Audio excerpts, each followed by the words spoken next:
Welcome to the SABE GoVoter Project Distance Training Series.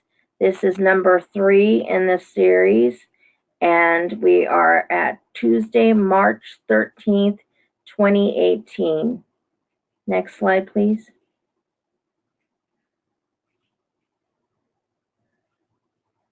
And I'd like for you to meet our GoVoter team. My name is Teresa Moore. I am the project director. Not with us today, but very active in our project is the president of SABE, Self Advocates Becoming Empowered. She is Tia Nellis. And Juliana, would you like to introduce yourself? My name is Juliana Guarena, and I am the administrative assistant for this project. Bill? Hello, my name is Bill Lucero. Good morning, everyone, and I do the technical assistance. Okay. Juliana, was Esty able to be on with us yet? Hi, this is Juliana Guarena, and I am the administrative assistant for this project. Juliana, was Essie able to be on? No, not today. Okay. All right. Thanks, everyone, for being on from our team. And let's go to the next slide, please.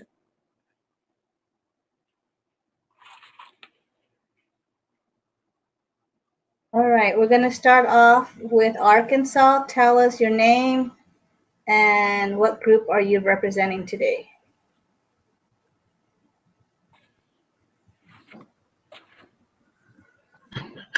Okay, this is Darren Morris with Arkansas Disability Rights. This is Arkansas first. Hello.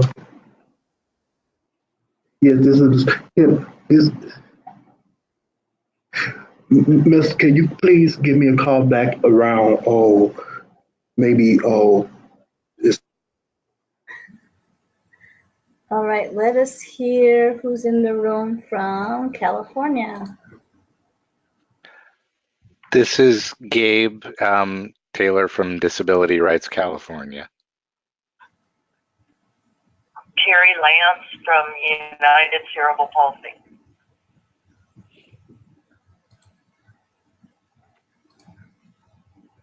And then now let's hear from Indiana. This is Amanda Circle and Kelsey Cowley from Self Advocates of Indiana. Anybody else from Indiana, Amanda? They might be popping on via call. I'm not sure. They might be listening in. They are both of them were out of town, I think, for work. So it's just Kelsey and I, and we're going to relay the information. But they said they were going to try to get on and listen if possible. Right.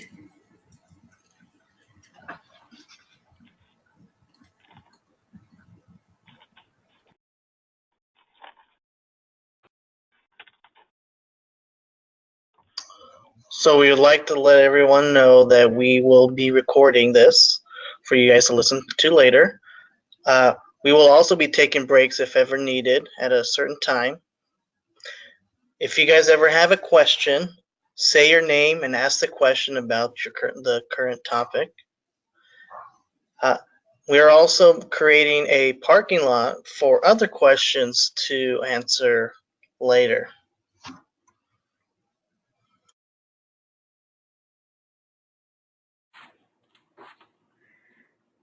Okay, so Juliana, would you please bring up the SABE GoVoter Toolkit? We're going to be starting off today with topic 5. So we'll give her a moment to show you again how you go to the website and find the toolkit. Oh, you already have it set up.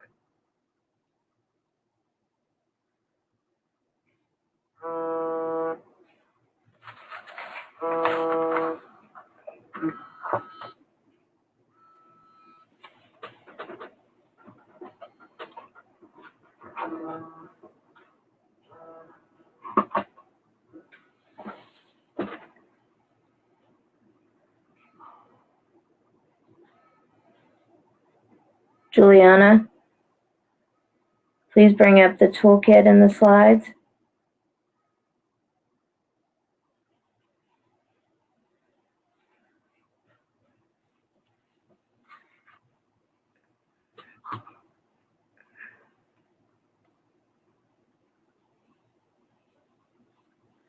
Okay, so as you can see, topic 5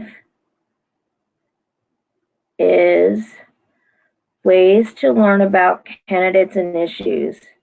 And when we put the project together, Self Advocates said that this was one of the most important things that they wanted our help with, is to be able to talk about all the different ways that people get information. And so we're going to take you through that section today. Typically, we would show you the time and all of the items that you're going to need. And we are going to go straight to the, we're just going to show you real quickly. Go to the next page.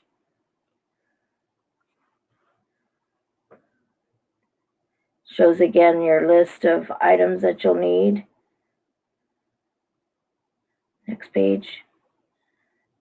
And the big papers that you will need, and materials that we're going to show you during the training about a role play that we put together to help the self-advocates in a fun way learn about picking candidates and what they should listen for when they're gathering information from either videos or from the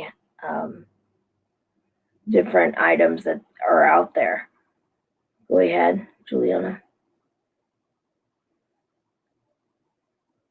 Next page.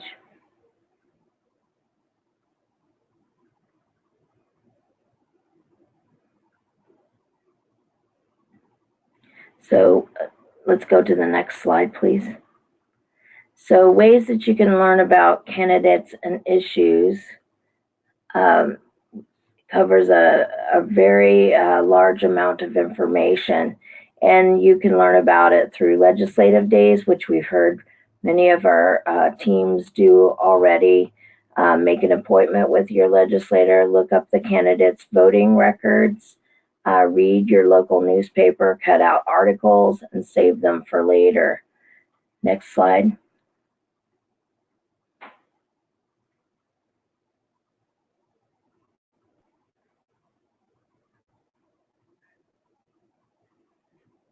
You can read your voter's manual. You can listen to the, see if they have it available on CD or flash drive for you if you need that manual in a different format.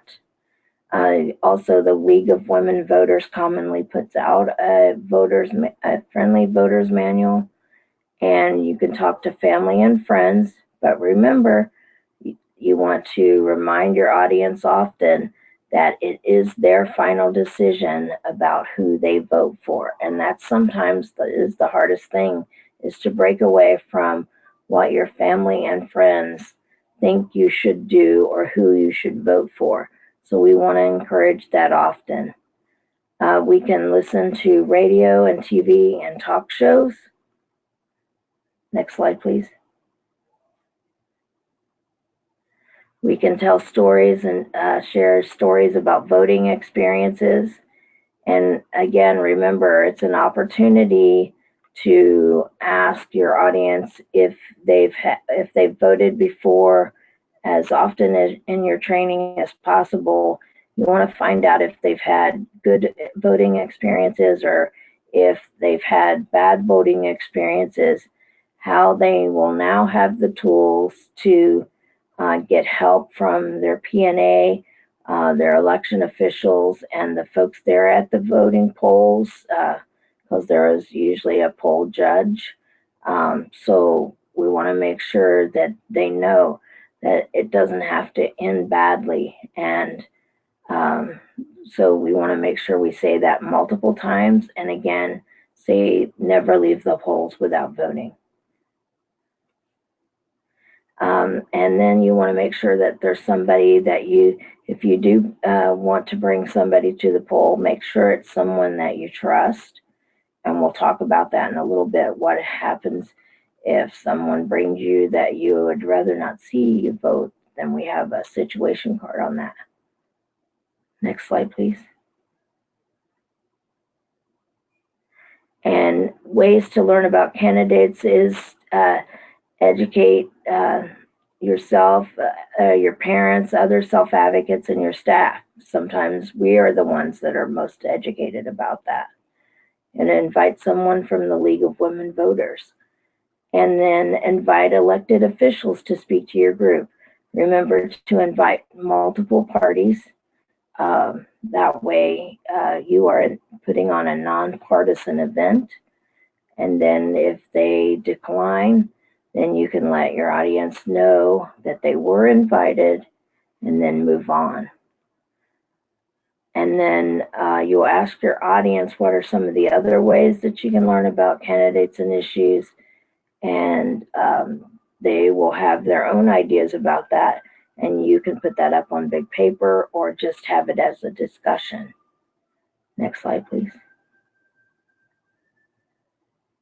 So one of the things that SABE did was they put in this role play for you to meet the candidates. And Juliana, would you go to the next page, please?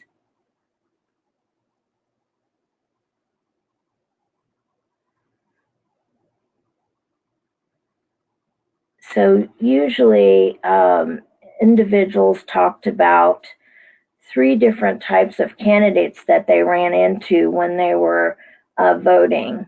And we came up with names for them. They are Sally or Sam Socialite. And they are an individual that is very bubbly and energetic and seems kind of flighty.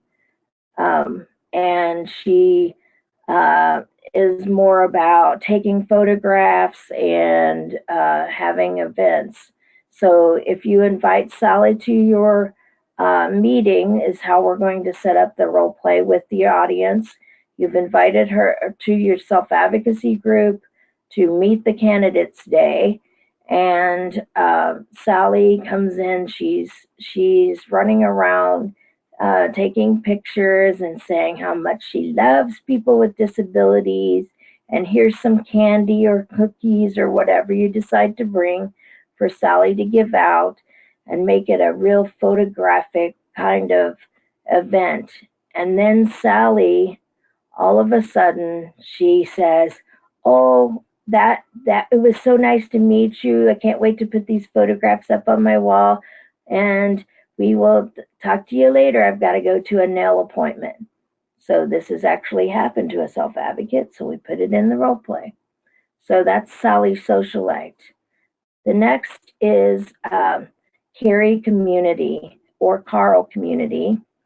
And Carl or Carrie have come to your self-advocacy meeting before, so they'll let the audience know that they've listened to your issues. They know that you're very concerned about Medicaid programs and transportation, and that they want to work hard to help you with your issues, and that they are a very caring person about what goes on in the community. They live there, they know how things work there, and that they really want to continue to work with you. So Carrie takes a little more time to build that relationship, and she may actually ask the audience, what are the issues that you're concerned about? Is it still the same, or have things changed? And you may take 1 or 2 examples from your audience while Carrie is presenting.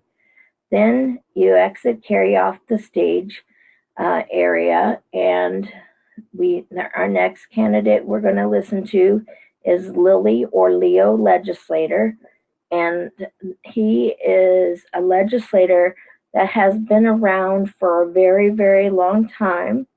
He's been around so long that he thinks that he already knows what everybody needs, and then he is kind of rude to the audience. What are your issues? Oh, that's great. Oh, I already knew that. And so I know exactly what to do. And he's kind of rude and abrupt with the audience members and makes the point that he knows better or she knows better than what they do in the audience. So now you ask, who would you vote for? And let's say each of the names, we would say, who would vote for Sally? And most of the time they say she's a little bit dizzy, a little bit silly, only cares about pictures and making herself look good. And then for Carrie, they would vote for Carrie. She usually gets the most votes. But you'll also have Leo or Lily the legislator, and they get some votes just because they seem confident, and you may get a few members of the audience who vote for them, and you say, well, that's your one vote. You can only vote once. And so you correct anybody that you see multiple times. You only get to vote for one. So just to keep that in mind. And then when it comes to the next phase, we talk about what would change your mind. And these are usually moral or some kind of dilemma that makes it you change your mind about the candidates. What if you found out that Sally Socialite or Sam Socialite supported closing sheltered workshops and helping people get real jobs in the community? Would that change your mind? Give the audience a moment to ponder that change. Yes, maybe some of them would, and they nod their head and you acknowledge them. What if you learned that Carrier Call community had done something bad in their past, like stealing money from an employer? Would that change your mind? And you do the same. Oh, that's bad. They're going to be in charge of a lot of money if they get their new position. That could be bad. Or did that get resolved? Because sometimes we get only half of the information when we get information on TV. Yes, maybe there was an accusation of stealing money, but it was never proven, or maybe somebody else was convicted for it. So make sure you get your facts. And then Lily or Leo legislator had gotten campaign money from big insurance companies that voted to cut Medicare in the past. So would that change your mind, those who voted for that person? So next slide, please, Juliana. And then let's go up the next page and continue just wrapping this role play up. Oh, not the slide, page. Yeah, thank you. So there are many things that help us to think about the candidates, and things like listening to the debates and things like that. That could have a huge, huge impact on how you pick somebody, because many times we've had presidents about how they spoke or how they looked, but is that the reason that you wanted to vote for that person? So you say there are some things that we decide about the candidate that sometimes are more on our personal beliefs or our moral beliefs. So we need to keep those things in mind when we're picking our candidates. And is there anything else that, has come up that, is in the commercials and things like that? Well, that's one of the things that, people have to think about. And then if you scroll down in the toolkit, we actually have these cards printed out. If you know some people in your audience, you can ask them if they would like to volunteer to help you with this if you have enough time. If you don't, then you want to control this a little bit with your audience, and you be Sally or Sam, because you can sell them the most, and you know that you want them to appear not to be as reliable as Carrie. So again, these are some suggested ideas. If they're dressed up that day or you're dressed up that day, you can say, don't you like my suit? Isn't it pretty? Or don't I look handsome? Things like that.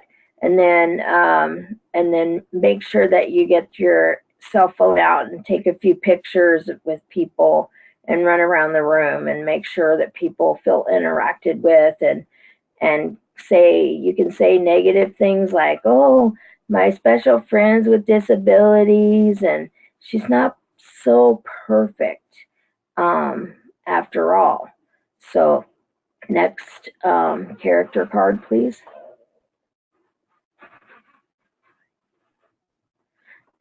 And then Carrie Community. This is a little easier for people to play that are a volunteer. So if you want to include an audience member, Carrie's a little easier for people to pick up that they're the best candidate because they've been hanging around with people first or the self-advocacy group for a long time. So here are the things that Carrie might say, and you can print out these cards on. I like to use cardstock or put it in a sheet protector just so you can use it more times than one.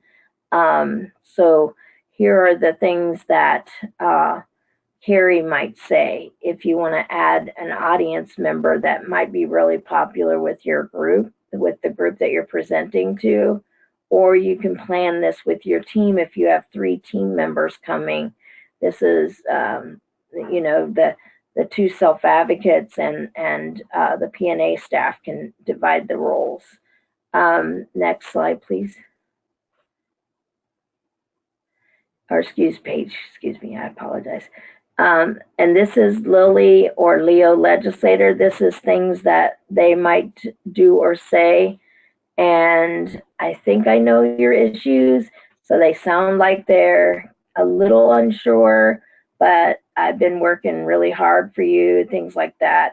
And I'm on the board of a traditional sheltered workshop, and I've gotten donations from nursing home groups. So things like that, just to see if people are picking up on where Leo or Lily are coming from. So you can say these things if you like to throw that in. If it's offensive to your audience to talk about those things, if you are in one of those places, you may or may not want to bring that up. So I'd like to hand this over. And Bill, would you like to tell us about topic 6?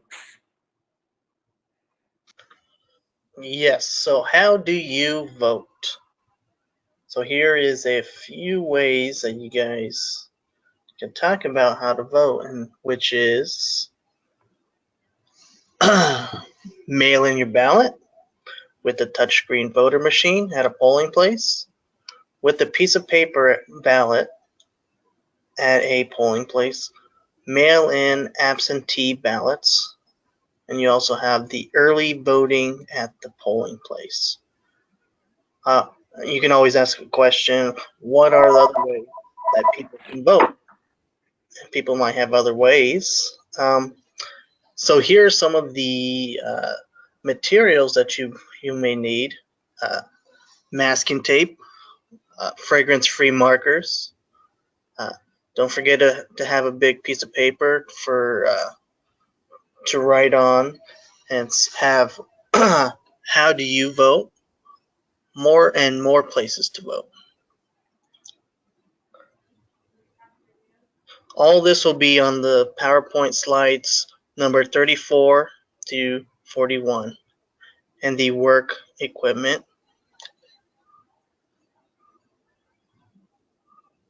So don't forget to add the state-specific information to your slides. If you are not sure how to vote in your state, then work with the potentials and advocacy organizations or your election office to learn about different voting machines in your state. Okay, so we have voting machines here. So like I was saying earlier, you go to your local officials and ask them what kind of voting machines you guys might have. For example, here we have the touch pads, and I've also seen some of the sip and puffs. Let's see, and then don't forget to add the websites, and also where people can find information in your state where the voting machines are at. And then you can also put a picture of the device itself, or if you have a video that your state might provide for you on their website. Let's see, And then here's where you want to invite the elected officials to bring the machines and let people practice using the machines. Yes, we always encourage you guys to do that. Just you never know, they might say yes, and you actually might have some hands-on equipment there for people to use. I know that we do. That's what we do with some of ours. We have some of the machines there for people to check out after the presentation. And again here, so now we're going to possible polling places now, which is what we have here is a library. And let's see.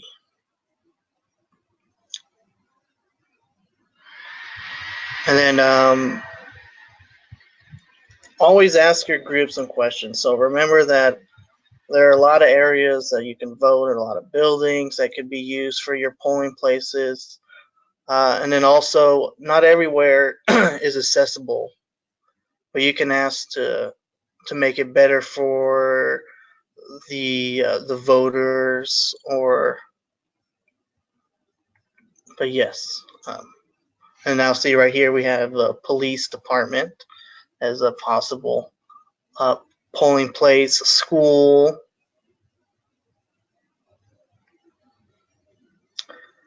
And then here's some more polling places that you can use: a house of worship, city hall, schools, private homes, libraries, restaurants, courthouses, sorry, police or fire stations. A lot of people also, I know a lot of the colleges and high schools here, they sometimes have a lot of the polling places in my location. And again, ask what other polling places people have gone in the past, or might know that are going to be there in the future.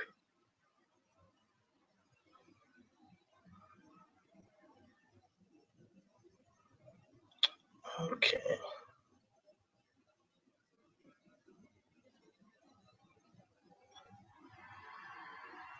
So next, we're going to talk about ways to get around voting problems.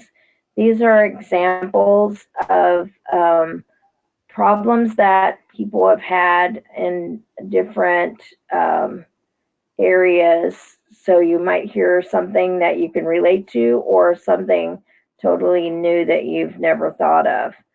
But we have this section available to you in different formats so you can decide for your team if you want to spend, if you've heard that individuals have had lots of issues, then you may want to spend quite a bit of time on this section just to try to help them repair some of the old feelings that they might have about voting, or you might use it as a small group discussion or a small group activity where you get, we have voting cards that you can print off if you go to our website. These are called activity cards, and this is a way to, if you have a larger group, they can break into small groups of 3 or 4 people, and you hand out an issue, and then you have them discuss how they would resolve the issue. So you get an example of how they would resolve it on our card, but what other things could they have done? And so it is a activity that you can do in multiple ways. And we also have it in handout form where you can have the individuals write down different ways that they would solve the problem based on any new laws or rules in your state. So go to the next page, please, Juliana. And so this is, and this just reminds and connects the information. If you're doing a longer training, you can connect it back to your rights and responsibilities and things that you can do to make sure that you're prepared when you go out to vote. And in your training, we recommend that you hand out cards that have the 800 number for the P&A, if possible, so that they can get assistance immediately on their phones, and remind them that there are people at the polls that can help them if they have an immediate problem. Plus, there will be a very large number up on the wall to the election or county folks that can help them. So let's go ahead and take a look at some of the issues and problems that people may have. Juliana, next slide, please. We won't be touching on all of these today, but we will touch on a few of them so you can see how this is set up. Problem, you are in the voting booth and you do not know what to do. A strategy is to bring a support with you. Ask a poll worker for help, or ask for an audio. This says audio tape. It's a little bit older and we will be updating these, but you will ask for the information in an accessible format for you, and you ask for that with the machine. It's already set up with audio, so you would use an accessible voting machine.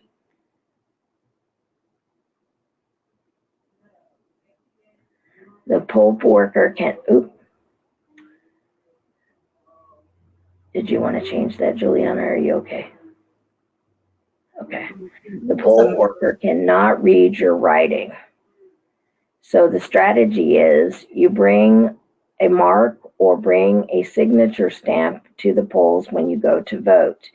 Depending on where you live, you can bring a stamp if you have it registered with the election board. And sometimes you have to bring a form that says that you've submitted this for as your official signature, or you can make your mark, and usually that has been the most acceptable form of writing. And you can also have someone come with you if you like and say that's his mark, that's how he signs things. So just remember that they may ask you to fill out a form, especially if you've registered and they have not been able to read your writing. They may send you back a form that says We were unable to read your signature on your registration. Is this your official signature? And you say yes, and send the form back, and they'll have it in the roll book for you to reference and make your mark. Next.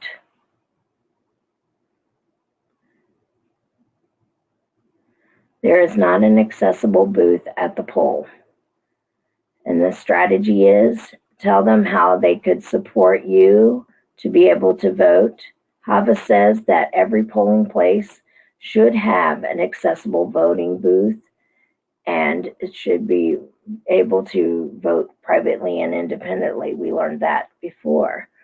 And check ahead with your Board of Elections and find out if your polling place has an accessible voting booth.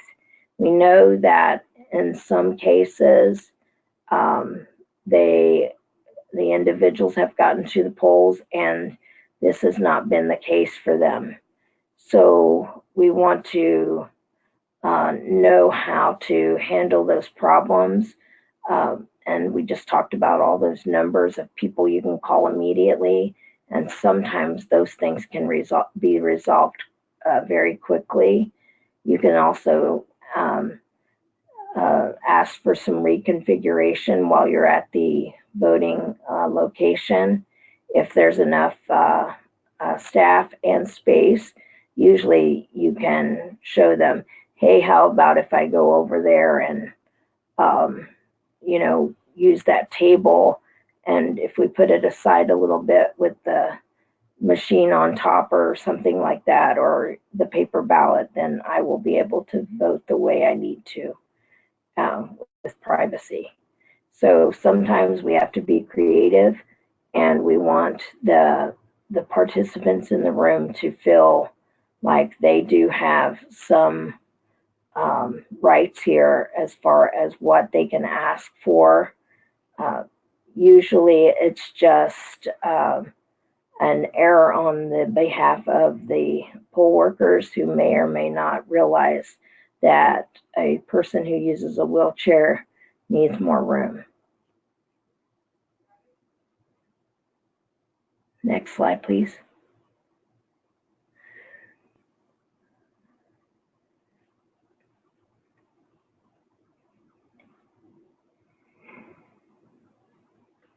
You know that you need help when you get to the polling place. You can ask the poll workers. And we've heard that this is an issue for some places, that they did not give the individual to poll workers from different parties. This is not good. We want to ask for 2 poll workers from different parties to assist you. That prevents them from trying to coerce you into voting a certain way. So to feel pressure when you're in the booth is not good. We have heard some bad stories about if the poll worker was alone, that they made sounds when the person made their selection, and even said to someone, you don't want to vote for them, do you? And so they can do those kinds of things if they're alone. So we want to make sure they're at least that you have this minimum requirement of 2 different party lines that go and help you get everything set up for voting, because that way you don't have that issue. You can ask a family member or friend you trust and respect to keep your vote private to go with you. This is your right. And we have heard in some cases that they do ask that person to sign an affidavit that says that they are paper that says that they will be assisting you to vote. And so we have heard that that person does get identified on paperwork, but we haven't heard any major issues with that. It's just a couple of questions. And so we have heard that happen. So we want people to know that that's a possibility. during your training. You need an alternate format when you vote. We recommend that if you need an alternate format for voting, like large print or braille, that you call well in advance and make sure that they have plenty of time to make those arrangements for you at your polling place. And that way you just kind of pick that up when you're there. And you can call your PNA or talk with your self-advocacy group about Help America Vote Act so that they know that they can ask for these accommodations. And if it's in formatting, that we make sure that we ask in plenty of time, not just days, but weeks, possibly a month or two ahead. Next slide. Juliana, go back to the one that, okay. Your support person says that they want to go into the voting booth with you, but you don't want them to. Well, you can say, I've got this, I can handle it. After I get set up, I'm good. And you have the right to vote privately and independently. We have had some cases where they seem kind of insistent that you have them with you. You can say, please wait for me. I'll be right out as soon as I can. And so we want to make sure that you feel comfortable with that person. That's why it needs to be someone that you trust. We have heard that group home staff sometimes is a little more insistent. So if your staff is being insistent, say you need them to get to the polls, so you drive there and everything's calm, and you say, oh, I need to go in by myself. That's what it says. And then get in there, do your voting. And then when you get back out to the car, if you have to tell a little fib and say, yes, of course I did, that I voted the way that you were recommending, and just let it go. You do not have to talk about your vote after that.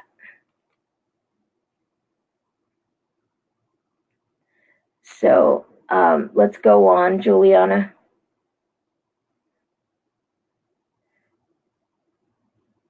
So one of the things that we know is that people have had the issues with voting, and we want to make sure that they're as prepared as possible to work through those issues.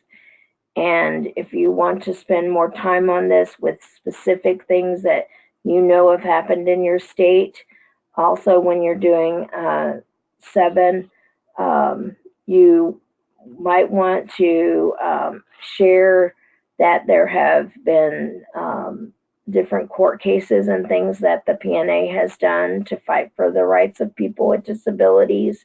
Nothing's more inspirational than a person getting their rights, getting their vote counted, things like that. And you want to make sure that you take that opportunity.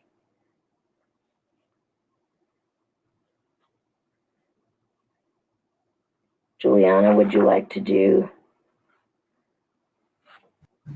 All right, so number 8 is about getting involved, building a voting community. And so some of the big paper questions will be ways to get involved in voting, community partners, ways to work together, and a training plan.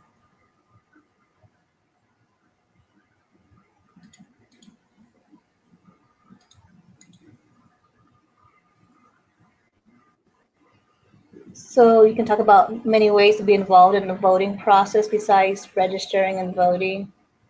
And here are some list of ways to get involved in your community. So on the slides, you have things like being a poll worker, and being a poll worker may have you going to the election board and getting training.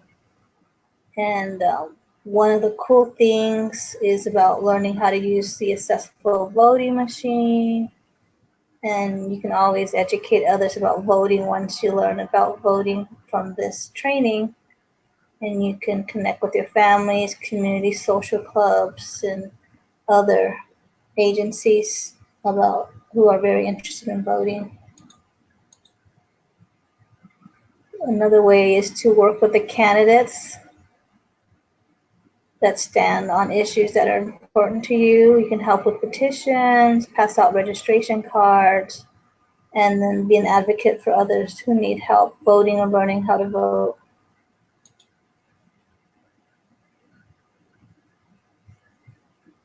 Other ways is work on proposals to increase accessibility, attend primary caucus, and you can ask the group what are other ways to get involved in the voting process.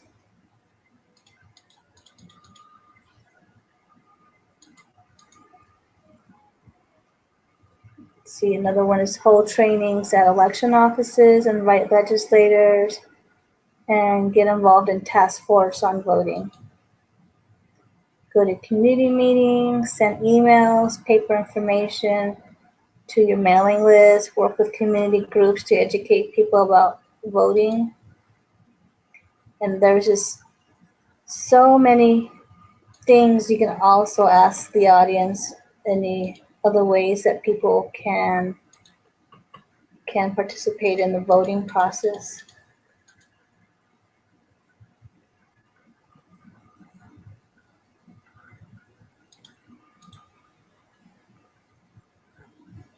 So are we ready for this part, Teresa?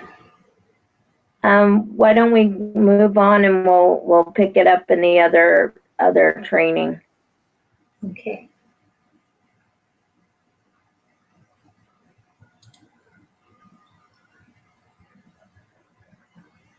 So there is another topic 9, and that is when you're looking to build partnerships. We're going to have a special event. We're going to announce it again later so you can have it in your mind that, you know, if it's something that would work for your team to build a voting coalition or how to include other partners. It is a training that takes you step by step through how to strengthen a partnership, getting to know each other, activities that you can do to help you increase your partnership strengths. And then 10 is the evaluation. So, but we wanted to make sure that you had time to ask questions, or when we go on to the other parts of what is required for you to do the training, that we wanted to spend a little more time on that, what support we can offer and things like that. We wanted to make sure that you had time to ask your questions about that, because the other section, topic 9, we will have a special event about at a later date.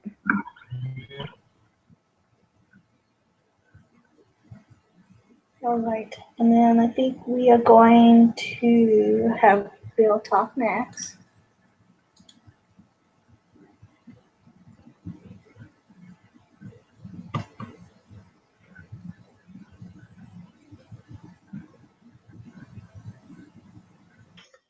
Okay, so now we're going to also talk about the toolkit, the SABE GoVoter Toolkit.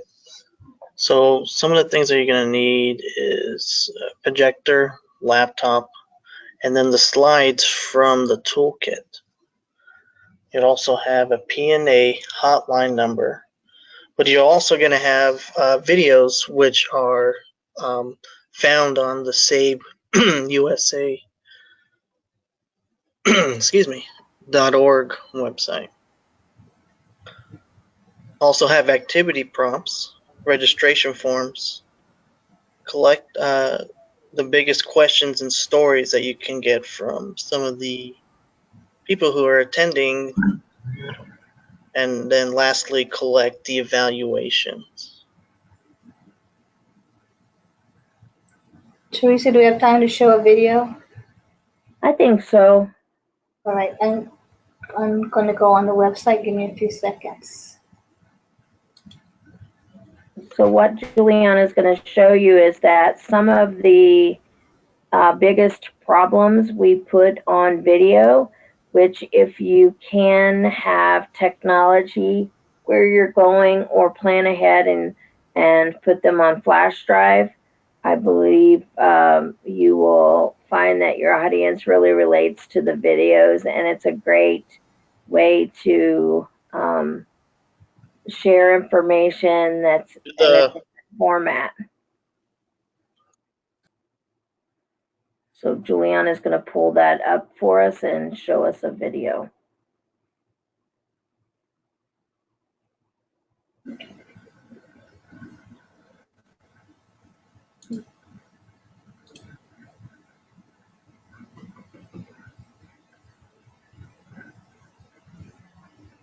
All right, so again, you'd go to the SABEUSA.org website and go to the GoVoter tab. And we'll do the root poll worker. Yes.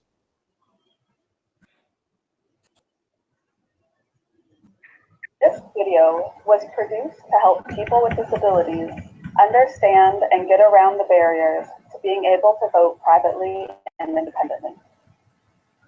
Problem: the attitude of the poll worker is negative and you feel uncomfortable.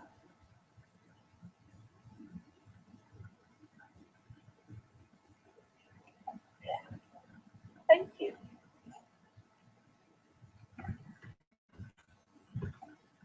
This really looks different than it did last time. Ma'am, is there any way that you could help me with this? I mean, the instructions are right there. So, I mean, it's kind of self-explanatory. You've been here for like 10 minutes. We have a line if you don't see. I mean, we have and it's kind of holding the process up. So if you could just read those directions. What would you do? So sometimes we usually pause it when asked the question, and we would ask the question to the audience, what would you do? And then we would get a few answers, and then we play it again and see if anyone had the same answers as what's going to happen.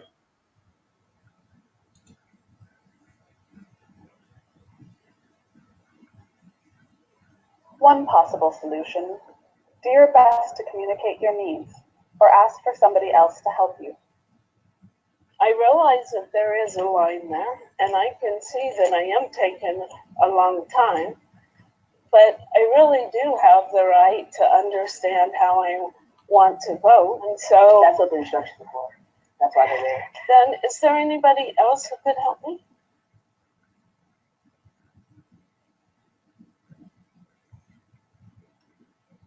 You want to do another one, Juliana?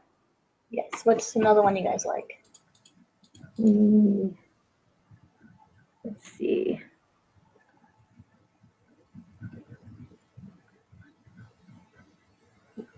Poll worker says you can't vote.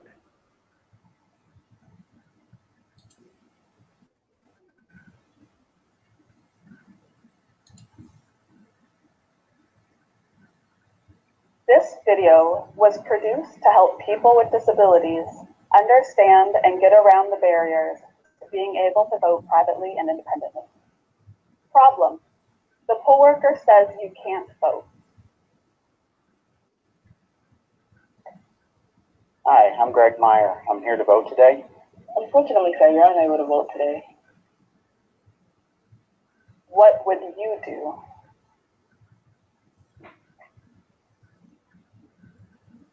One possible solution: ask the poll worker to confirm that you are not registered to vote. If the poll worker shows you proof that you can't vote, then ask for a provisional ballot. Why can't I vote today? I've been voting for several years. Why can't I vote now? Sir, it's been confirmed that you're not in my poll book. Did you change your last name? Have you moved in the past couple months or anything of that nature? Oh, shoot. I moved a few months ago, and I must have forgotten to update my registration. Okay. You can still vote. You can vote by using a provisional ballot. A provisional ballot is one that can be used by anyone when there's a question about their eligibility to vote. What we do is fill out the form. It's taken to the election board. They determine the eligibility of your residency, and they will cast your ballot. You call the election board within a couple weeks to see if they cast your ballot. And while you're here, let's fill out a new voter registration form. Okay. The Help America Vote Act gives everyone the right to use a provisional ballot if there's a question about their eligibility to vote. Never leave the polling place without voting.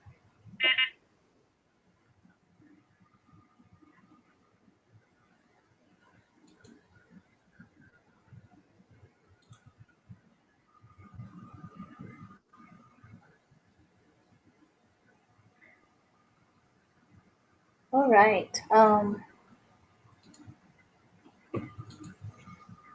So now we're going to open it up to see if anybody has any questions on the topics we just went over. Let's start off with Arkansas.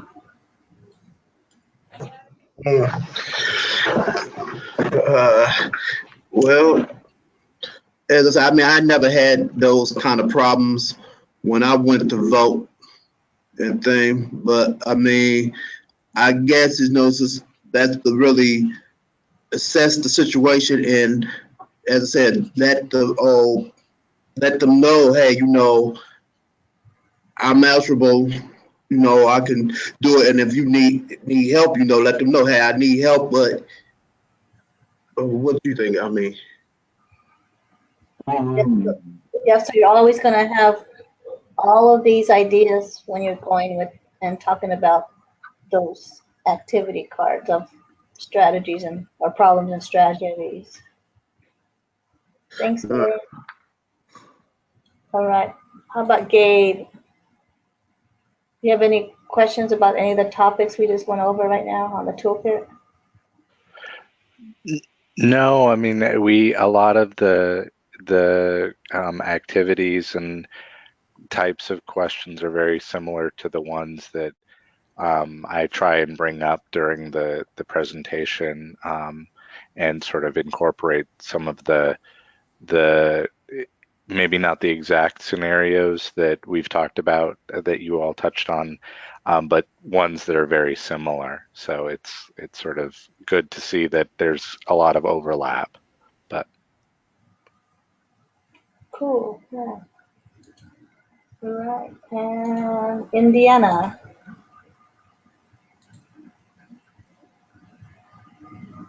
We're good. We don't have any questions. All right. Do we want to take a 10-minute break? okay. Yes. Does that sound good? Yes. All right. Well, I think, Gabe, I've lost Terry.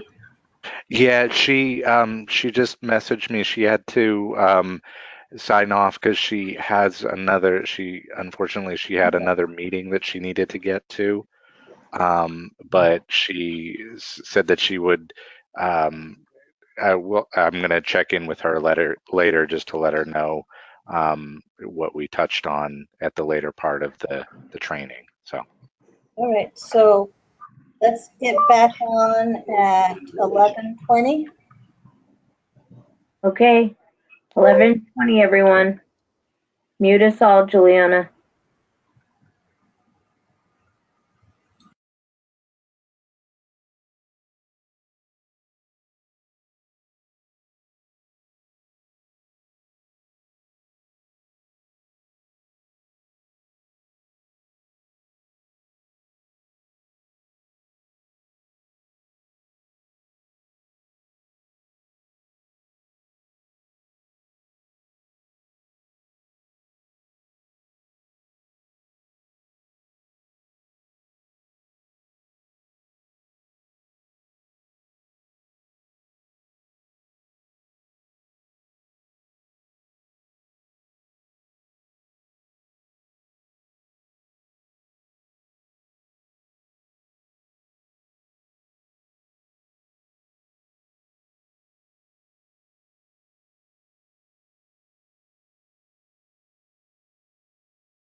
All right, do we have everybody back? Might be good. Oh,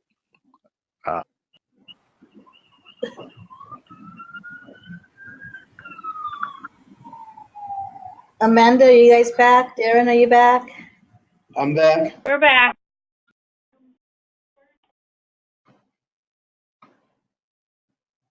Teresa, you back? Yes, I am. You ready? Yes.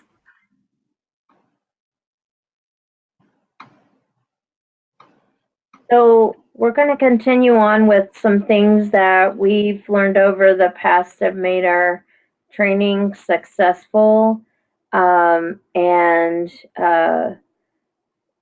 you are only as successful as if your team is successful. So you might be nailing it, but if your team is not ready or you haven't spent enough time together working on this, it could be have some uneven spaces between the training session topics and things like that. So we want to make sure that the whole team is successful and that you are solid and ready to go, and that everyone on the team feels like they know what's going on. Next slide, please.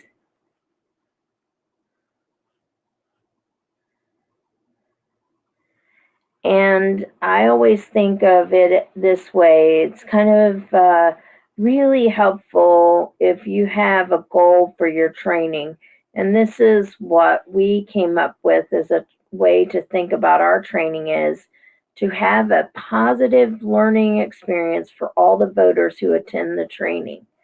That's why you want to have enough space and time to go through things and make sure that there are several of you, because the more you are looking around the room, checking all of the participants out, seeing who is alert and attentive or those that might be looking a little confused, try to find a way to get to spend some time with them on breaks or something and include them. And that's why we make sure that there's several of you on the team, as well as any volunteers that you would like to include from your DD partners or anything like that, or other self-advocacy groups that you would like to invite and have some of the advisors or support people.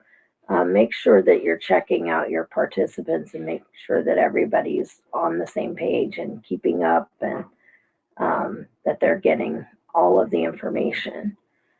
Meet to practice in person is always best, but practice. We do in Arizona, because we're all over our valley. Our training team is our SABE GoVoter Project Arizona. We also meet by GoToMeeting and things like that to make sure that we practice, assign the different parts and things like that. Or if we want to change something, we make sure our P&A is on to make sure we are using the most up-to-date information about our laws. And this is where having a short list of the voting laws in your state available, just so everybody has their notes and things in a concise way. The things that we discussed in the toolkit are the basics. So we think it's helpful if you have a short list of your voting laws, just in case somebody asks about those different situations that we discussed earlier. And you must have a goal for your audience. Nothing replaces practice. And be prepared for any question. So you may think that you have the best training ever, but if you are not open to those unsuspected questions and ready to go, then you might get stumped by a voting question or a new change to a law. So you always want to be checking in with all your team members. Next slide, please. The next thing that we want to talk about is how this partnership benefits each of you. the PNAs and the self-advocates, and how you can use this information. Build and strengthen relationship with voters with disabilities. That's a major goal of the PNA. Share what voters with disabilities are saying about their voting experiences. One of the things that we found out was that sometimes the voters that had those mishaps at the polls did not know about the PNA, and this was an opportunity for them to make that connection, report those issues, and get them worked on with the county folks.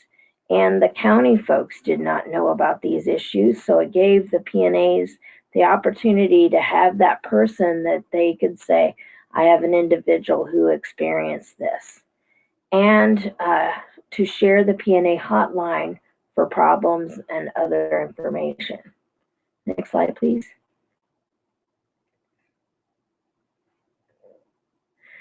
The partnership benefits for the PNAs also includes help identify future voting priorities for your state. Maybe there's something that comes up during a training that you had not thought of before or had some other ideas about, and this makes it, it took an interesting turn there. I didn't think that was going to be our priority, but it is now. So it helps set those priorities. Place self-advocacy information on the PNA website. You never know who's going to be looking at your website and who's going to be needing some help that maybe you do not have it as a priority, the issue that they're talking about personally, but the self-advocacy group can help them with it. Things like this would be, we've helped individuals apply for services and things like that. The PNA doesn't necessarily do that. So by having the self-advocacy information, they were able to connect families with us. So that was helpful. Tell other states what you're doing with vote and other projects at conferences.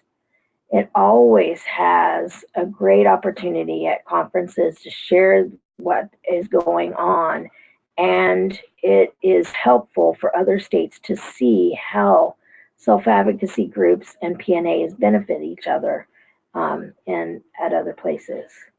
Include activities on your Have a PNA report. Everyone has to report what they're doing. It really helps that you show you're working with self-advocates. Next slide, please. For self-advocacy groups, again, the same thing.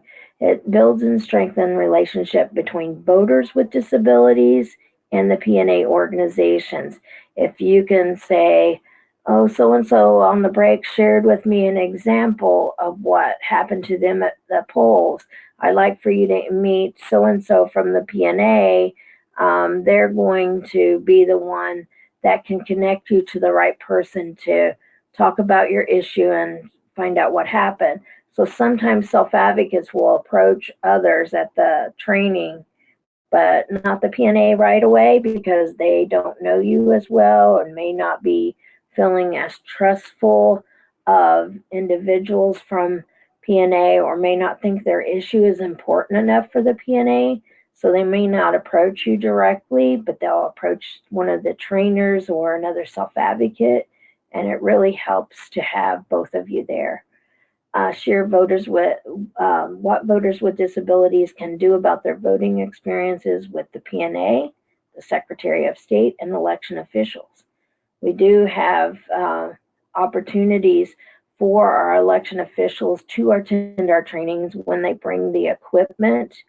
We had the experience of when we shared the videos that we showed you. There's a couple more that are really interesting for them to see. And they said, that doesn't happen, does it? Not here in our state. And we said, oh yeah, it does. And so for them to see it, not only in us telling the story, but seeing it on video and having to say, oh, that does happen to people here. Oh my, we need to make sure that we improve our training or that we reach out to you guys more to how to help people be prepared for voting, whatever it might be. It really helps for them to be there. And they don't think they're going to get anything from your training except for bringing the equipment and maybe sharing some of their information. So you give them a few minutes on your agenda to share what they've done and what they've created. And they usually have some pretty cool handouts that they've made about the upcoming elections, dates and things like that for people to have. Excuse me. So it's really exciting for them to have that opportunity to meet with the voters in a non-stressful way. You share the PNA hotline for problems that might happen during any part of the voting process. Next slide, please. And you help identify future voting priorities for coalition groups. We do have, I believe you guys said in Indiana you were working on the coalition, if I'm not mistaken. Is that true? Did I remember that correctly?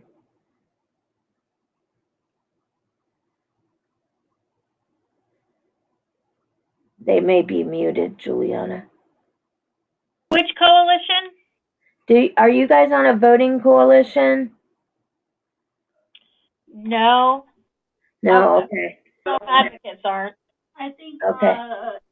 disability rights is. Yeah, the PNA might be. Okay. I'm not sure.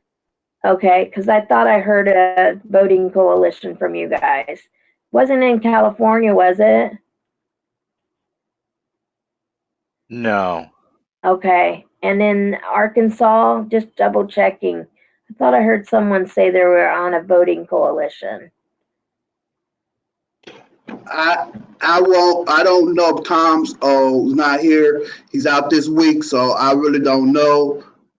I think I remember him saying something about that, but I'm not too sure. Okay.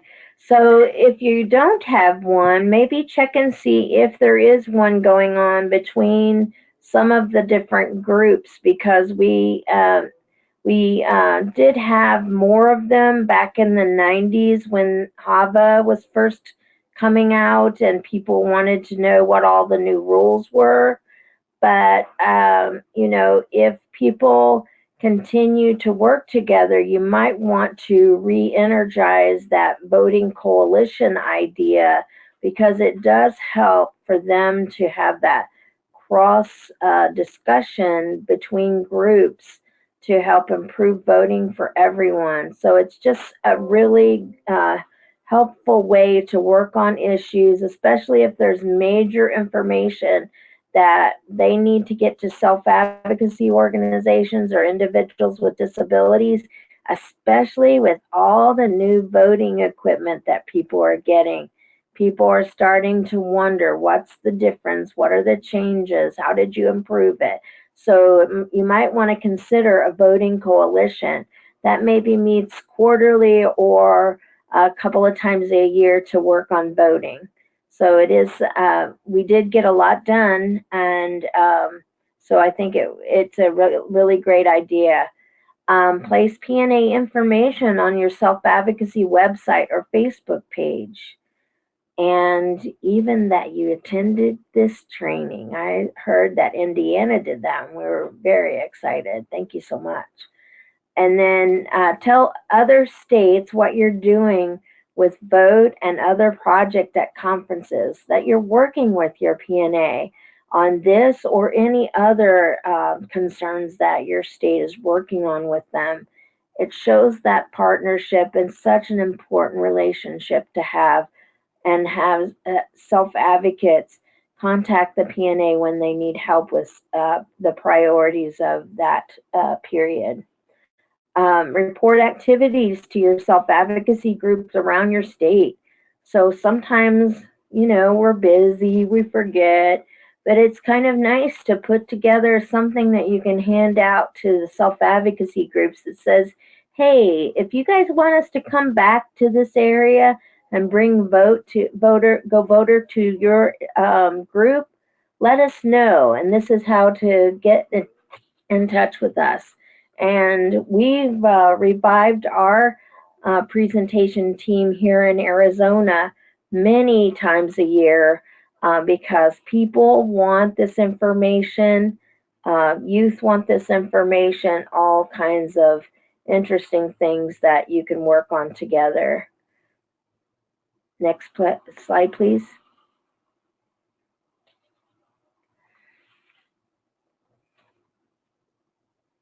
Okay, planning your training.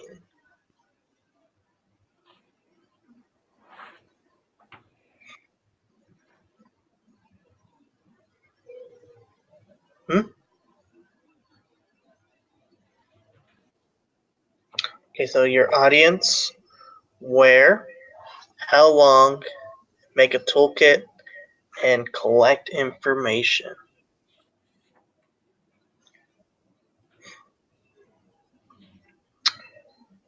Okay, so here are some of the examples of trainings that you can do. So for new voter cover topics 1 through 8, if you train with youth, time is limited. Cover the main points, topics 1 through 7, and have a voting machine. We also like to talk a lot about the guardianship questions and go over some of the guardianship stuff in our states for the youth part. If you want to create a statewide plan for voting, provide a train to trainers, recommend 2 days, and you can cover topics 1 through 10. If you want to train in facilities about voting rights, cover topics 2 to 5 and add your versions of the topics to number 6, with the focus on the rules of casting ballots in your state.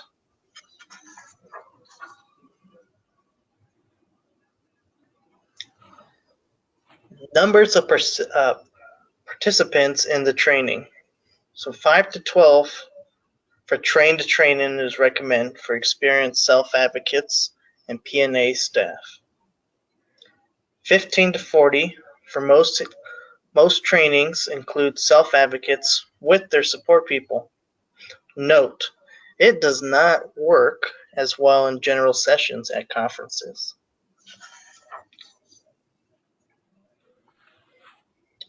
The SABE GoVoter Training Toolkit must be presented by co-trainers, 2 self-advocates, and 1 P&A staff.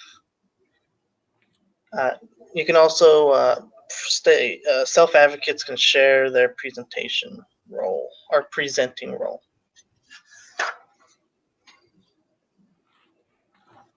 Always be a good team member.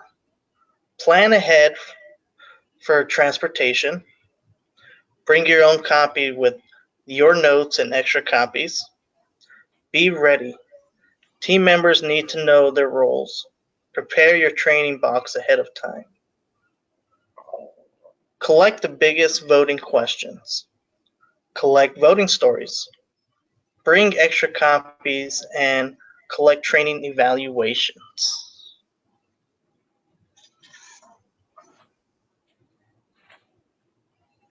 So what can the SABE GoVoter support for your training look like? We want to be supportive. We want to join your team planning and use GoToMeeting. We can use ours and you can have people on if you're starting to plan.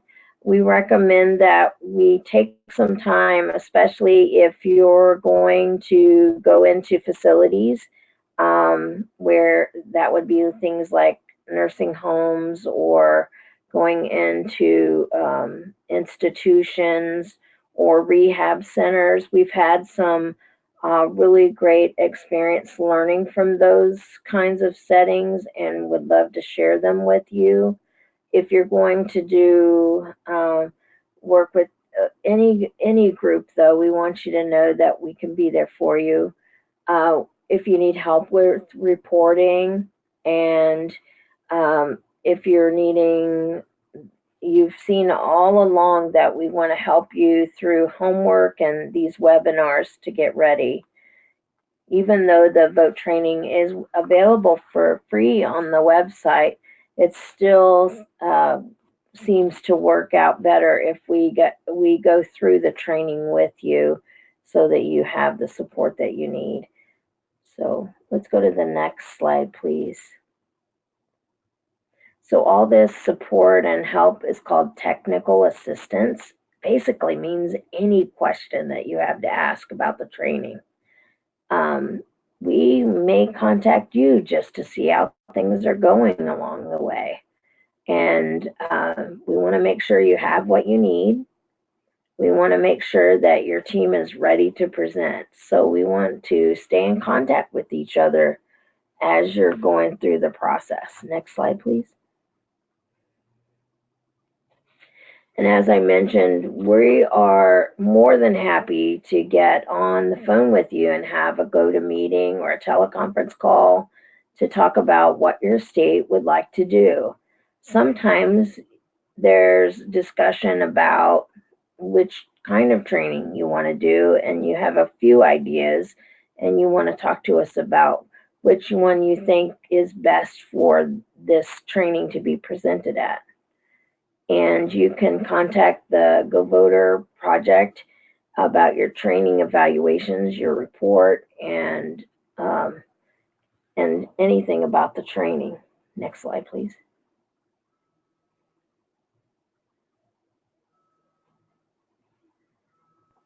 So I just wanted to review with your homework and make sure that you have all these questions ready about how many days before you vote do you have to be registered, what do you have to show poll workers to vote, and where do you vote.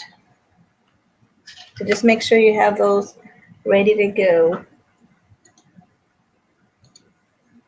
Last week we had homework about what is a primary election, why are primary elections important, what is a general election, why are general elections important, and what are examples of reasons why a ballot would not be counted in the candy game. So let's go ahead and ask the states these questions. Let's start off with Indiana.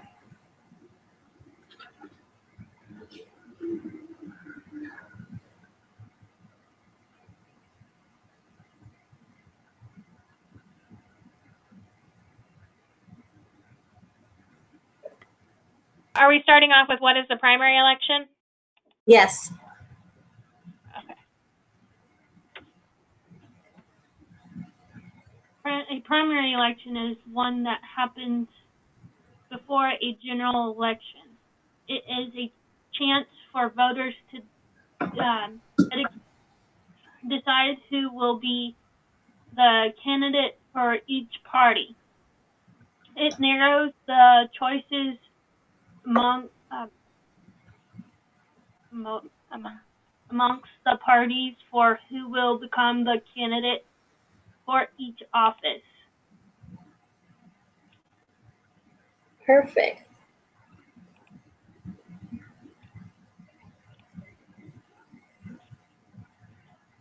And ours is on May 8th. On May 8th, okay. Great. Cool. Then do you want us just to go on? Or? Yeah, go ahead and answer the next two. Okay. Topics. The general election? Yes.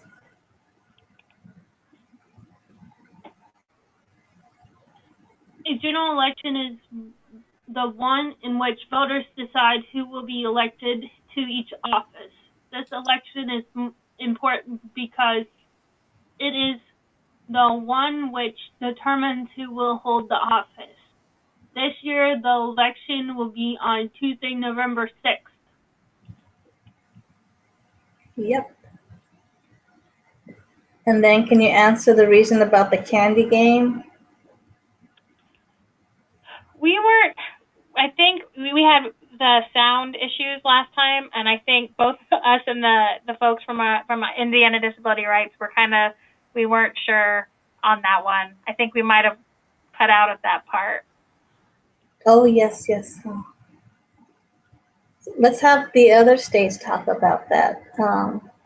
Let's have Gabriel tell us about when their primary election is. Sorry, I realized I wasn't unmuted.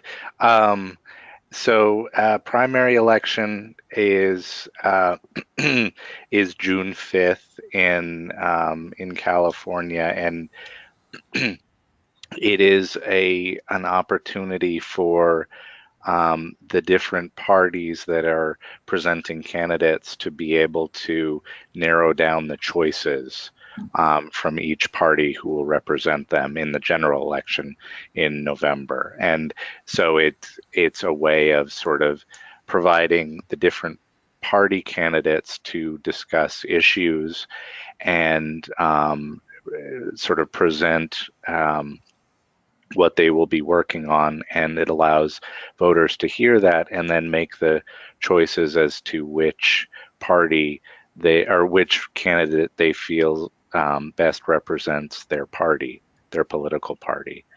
And so then for the general election in November, that's the way, or that's the election that determines who will represent each position in the state, or if it's national, at the national level, who the voters feel will best represent the position that they are choosing to each candidate is choosing to run for. So, and I was sort of similar to the other states that I don't totally. I think my connection might have cut out during the ballot. The examples why the ballot would not be counted in the candy game, because I don't remember. Well, if you had a situation in California that would prevent somebody from voting, what would be an example? Oh, prevent somebody from voting. Whether or not they were eligible to vote, if they had not registered, or if they were under either guardianship or a conservatorship that had taken away their right to vote. That would be another thing that would prevent someone from being able to cast their ballot. Yeah, so those would be some of those examples that you could use for the candy game. Right. Okay. So Indiana, what are some kind of examples in your state that would prevent somebody from their ballot to be counted?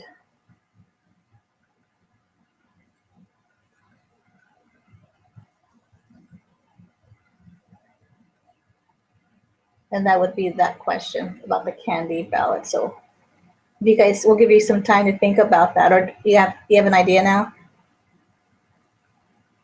Well, I mean, I know in Indiana you can't vote if you have to have a voter ID, but obviously that wouldn't prevent it from being counted. That would just not let you vote in the first place. Right. You have to have an ID, and you can't be in jail. Now, with Indiana, you can vote under guardianship here, so that right is not taken away.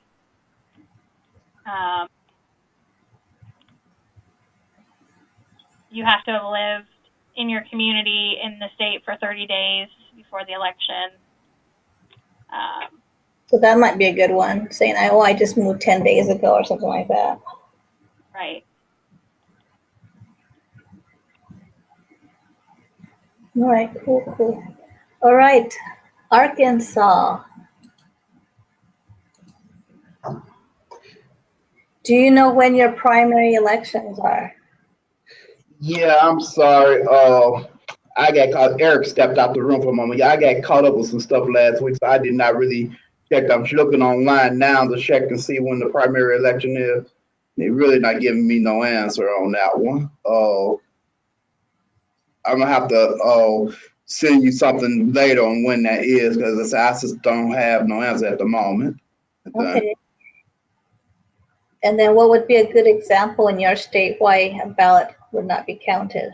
Well, as I said, I told you last week, we do have guardianship will be one thing that if a person is under a guardianship, they're not allowed to vote unless they have it go through courts or something to have it taken off and thing, or be allowed to give that voting rights back. And the same thing with as within prison. If they was in prison, they have to go through the court system to have their election. I mean, their voting rights given back. Other than that, I don't think it's any other reason that will stop you from voting. All right. Even homeless. A couple of things about the candy game. One of the things is that for the candy game, you would use the more lighthearted answer and then continue your discussion with the heavier things around guardianship. One of the things would be that your name changed, that you did move, that you're not registered. So the three things that is most common is the name change, the that you forgot to update your registration, and so just and that you moved. Those are the most common ones for the candy game because that's more lighthearted. And then have the discussion after you finish the game. Okay, here's some other things to bring up. Remember, on our registration, it says if you have a guardian, you can't vote unless you've had your rights restored. And in California, you would say the guardianship and the conservative after the candy game. Okay, so just the lighthearted one. Teresa, sorry for interrupting, but another one that I was just thinking of that's pretty common is changing of address. That oftentimes people will go to a polling place and realize, or it may have slipped their mind that they forgot to update their address, and so sometimes they arrive at the polling place and the folks there don't have record that that's their assigned polling place anymore. So okay, great. So those are the common ones: the address, the registered, the name change, things like that. And then have that serious discussion about those additional items that may be specific to your state. And I would take advantage of that, Indiana, and say, in our state, everyone, it doesn't restrict you if you have a guardian, just in case you heard that myth, because it's still going around, right? So, because their guardian may have said it. So we've actually had that happen where it wasn't a restriction in the state, but the guardian had said it because they had bad information.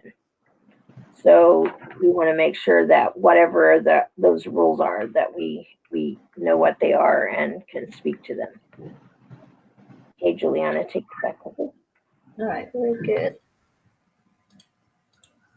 All right, and then just make sure that you have the basic federal rules to register to vote, and make sure you have that number about how many days before elections that you must be a resident of that community and the state. And then emphasize this about not having to read and write or be able to use a voting machine. To be able to use a voting machine, that anybody can use that accessible voting machine.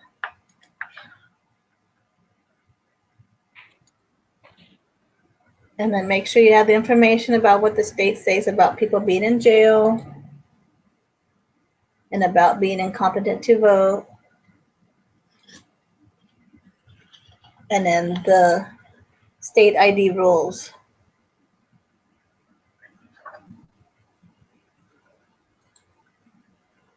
All right, paperwork.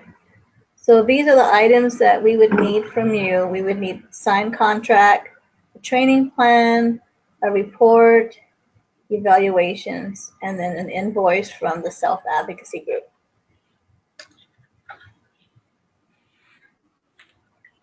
So we will generate these contracts and send you the contract for you to sign.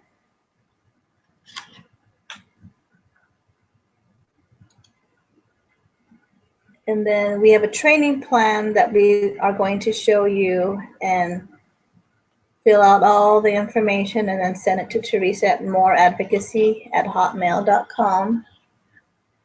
And we are looking at having them turned in by April 13th. And then we'll look over the training plan, make sure everything looks good, and let you know it's good to go. And we're looking at if we can have that ready by April 18th. If you need to train before then, or if you're ready to submit it even before then, go ahead and do that.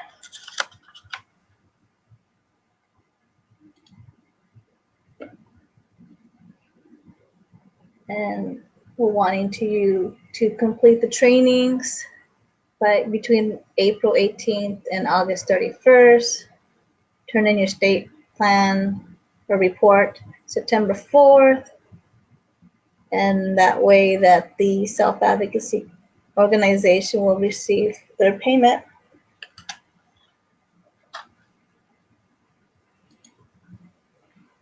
And then we're almost done. We are going to have the fourth of the series on September 11th. And these are the times. So 10 Pacific time, 12 Central, and 1 o'clock Eastern time. And that's where you evaluate how well prepared you felt when you did your training. So that one's just a little bit different. We'll talk about examples and share how you've done your training. And that really helps to hear from all of you. So you're going to do most of the talking on that one.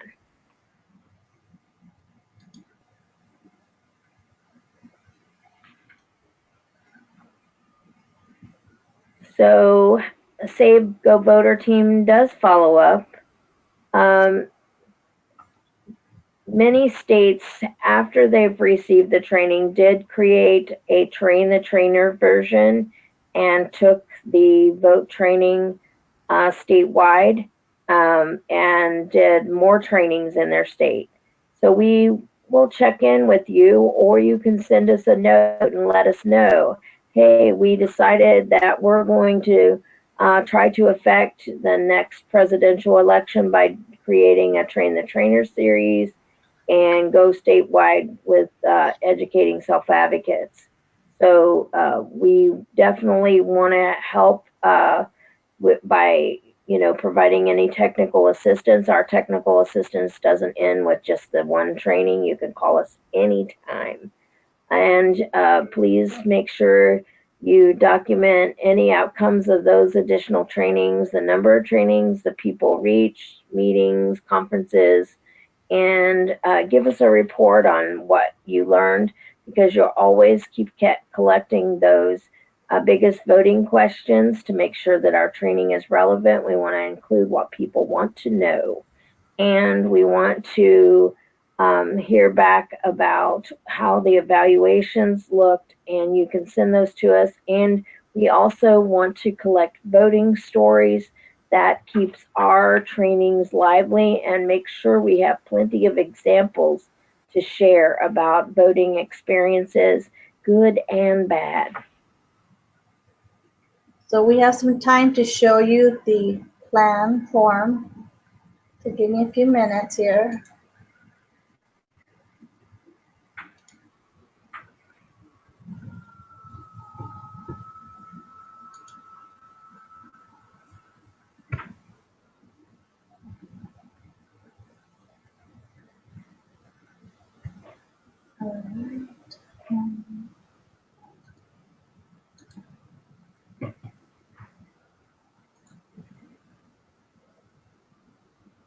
All right, so on page 1, It starts off with who are the team members who will be presenting.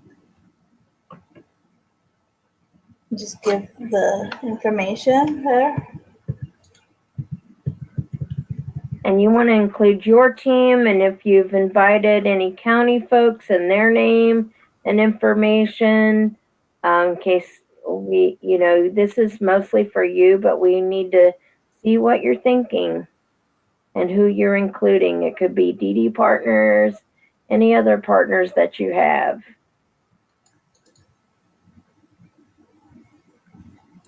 All right, number 2 would be who will be trained. So list down the target audience that you'll be training.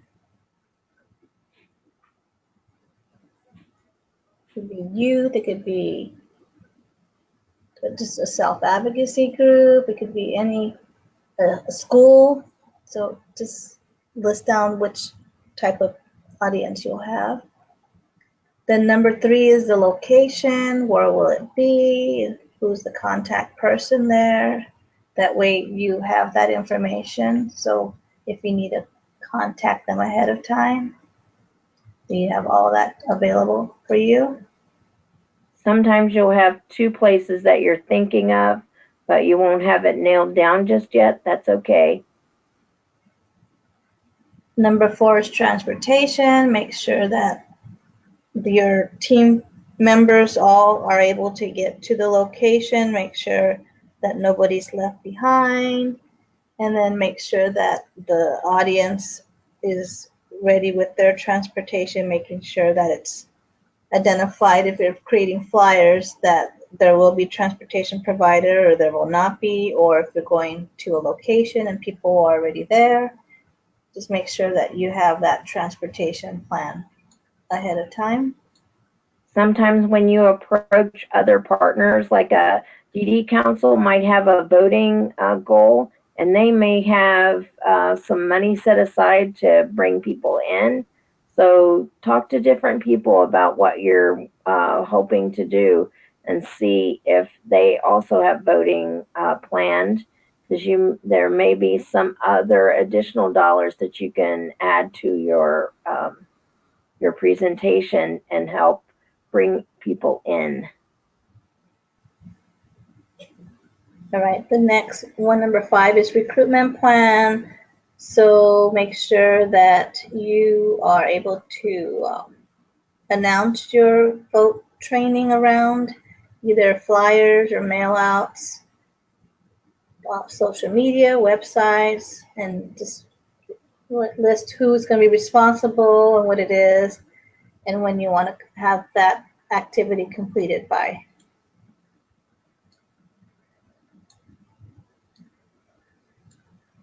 The next one is resources, and here's what Teresa talked about. If you're having other organizations support you, list down what type of items or services that they're going to help provide, and make sure that everyone is set with all those resources, and make sure that you thank them afterwards.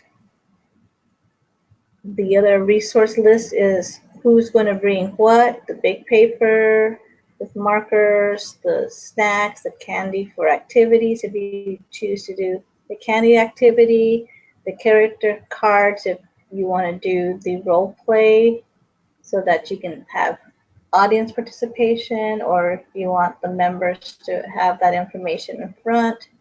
With the character cards, you can also add other items and activities for that character.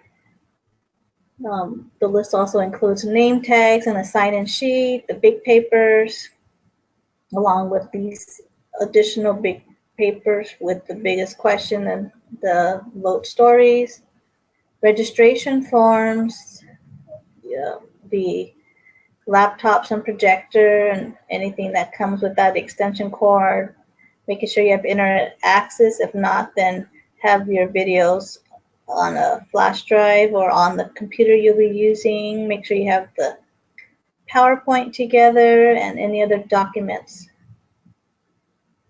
Again, we talked about this earlier, call ahead of time for the accessible voting equipment. Sometimes it takes a while, and sometimes you may need time to let the election officials know that you're planning this vote training and you want to see if you can use the equipment. If you're a state that has different types of accessible voting equipment, you can let them know and get a hold of the counties that you'll be working with, because sometimes they may have different types of devices. If you want to give the audience any takeaways like pens or the hotline for the PNAs, it's make sure you have somebody that's going to bring that. If you need to have volunteers to help out, make sure you just list everybody that you need support to do the training.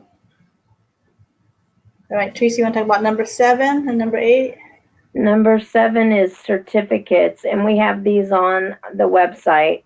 And this is for individuals who are thinking of doing, or states who are thinking of doing all of the topics in a train the trainer type training, because we want to make sure that they're recognized as an official GoVoter trainer. So we have a template for you, but you can make your own. But we do not give out certificates for things less than doing all of the topics.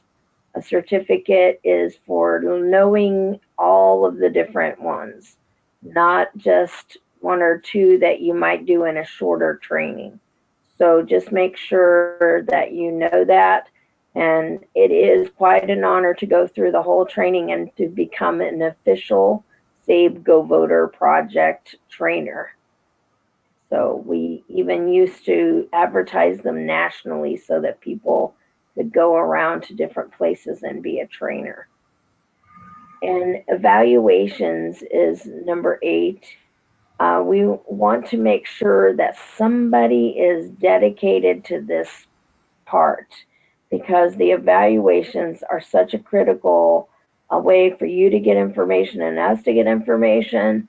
We want to make sure you know who's doing the copies, who's collecting the copies, and who's scanning the evaluations for the report, because we don't want them to get lost. So just want to make sure that this person knows that this is their key job, to make sure those evaluations get done. You may have your own evaluation. For example, the PNAs sometimes have their own evaluations. We are okay with that as long as it gives opportunity for them to talk about the different things that we're interested in. As far as the quality of the presentation, the quality of the activities, things like that.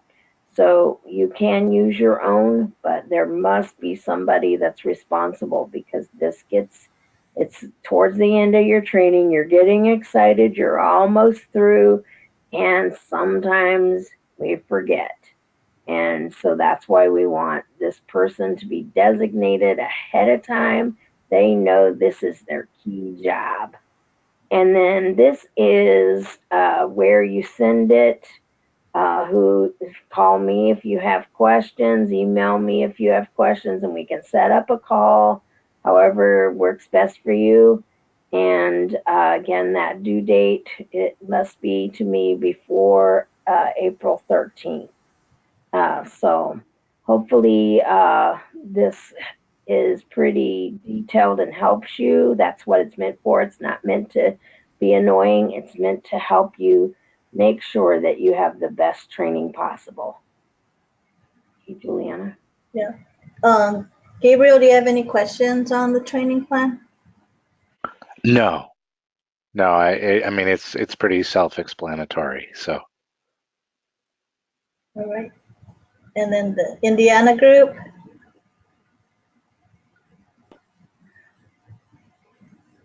We're good. All right. And then Darren. It's pretty easy and understandable to me. Great.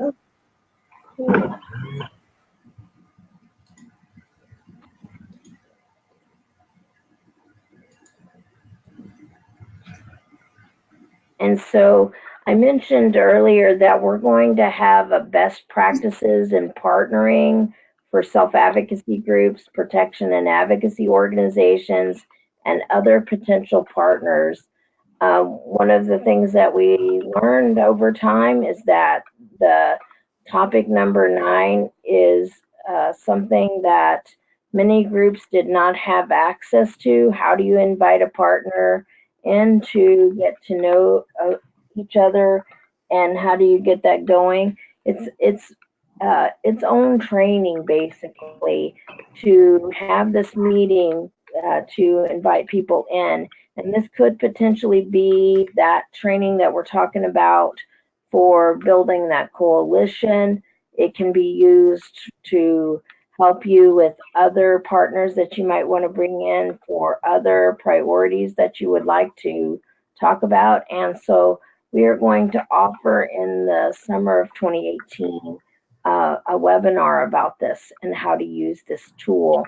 So we wanted you to know that you will, because you've attended these trainings, you will get a notification when we're going to do that. So be on the lookout for that. It is building partnerships is one of the trickiest things, and we want to help self-advocates and other organizations learn how to work better together. And so we'll look forward to getting that put together for you guys. Next slide.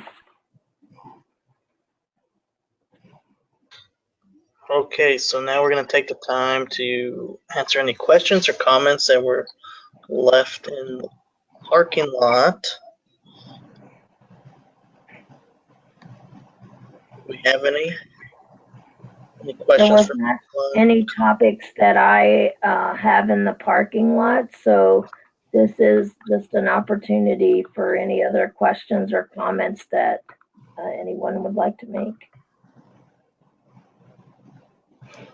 I went online while we was on. I went online to look at to see how easy it was. And you showed us how to pull it up. And I was on. I went on the SABE USA and went on the voter Go Vote thing. So I was looking for the things that you have, like the stuff you just got to show, and I was having a hard time finding. So it's when we go into the voter, then what is the once you go into voter, Go Vote, whereas we go up under to pull up all those paper, things to print off. And you want to show them, Juliana?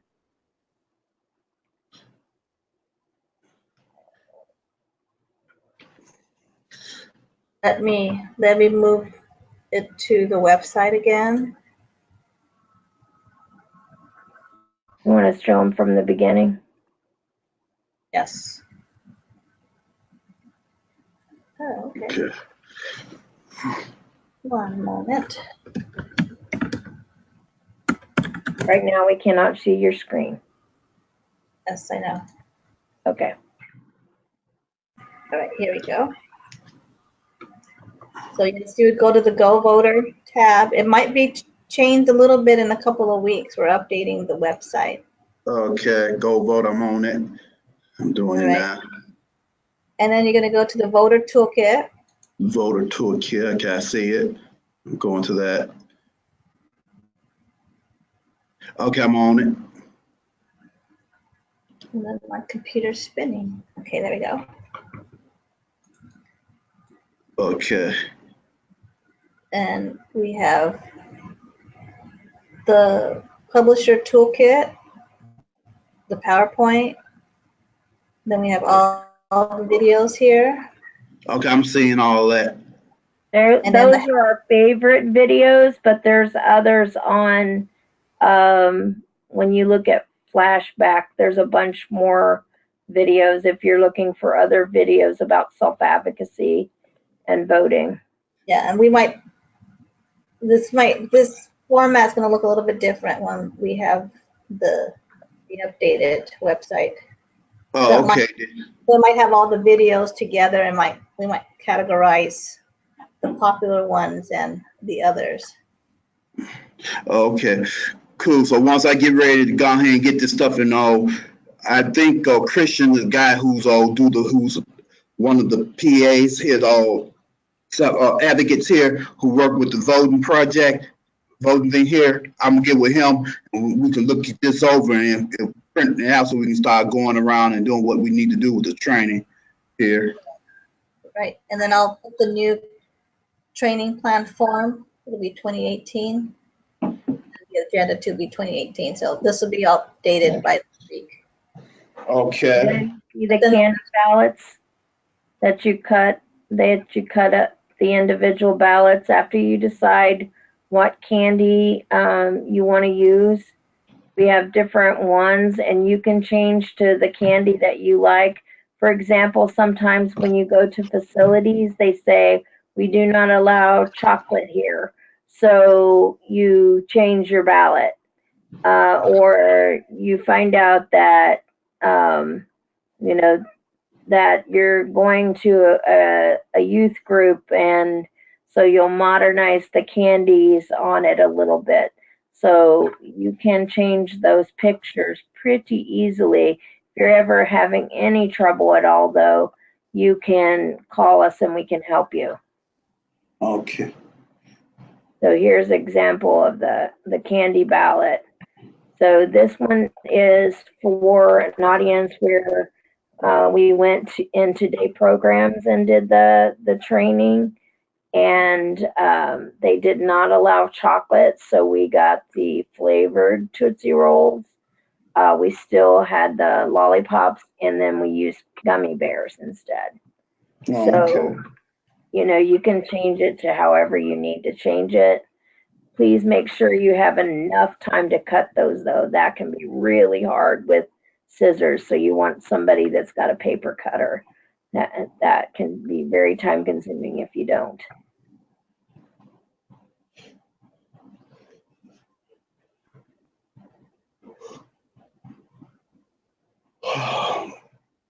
There's the one with chocolates, and the group wanted to use a bag of chocolate miniatures, black licorice, and Skittles. The youth designed this one. So just so you have a couple of examples.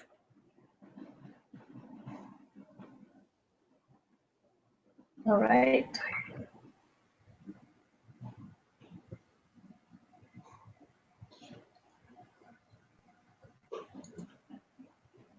Any other questions? Comments?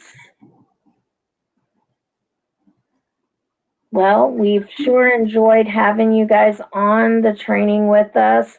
We do have, after you do your training, again, remember you will get a notification for one more webinar with the project. That's where you get to evaluate us and tell us how well prepared you felt by the materials offered to you and the training offered to you on this online webinar series. From the SABE GoVoter project team, I'd like to thank you and wish you all well on your training, and we look forward to getting your plans and talking to you about them. Thanks again for your time.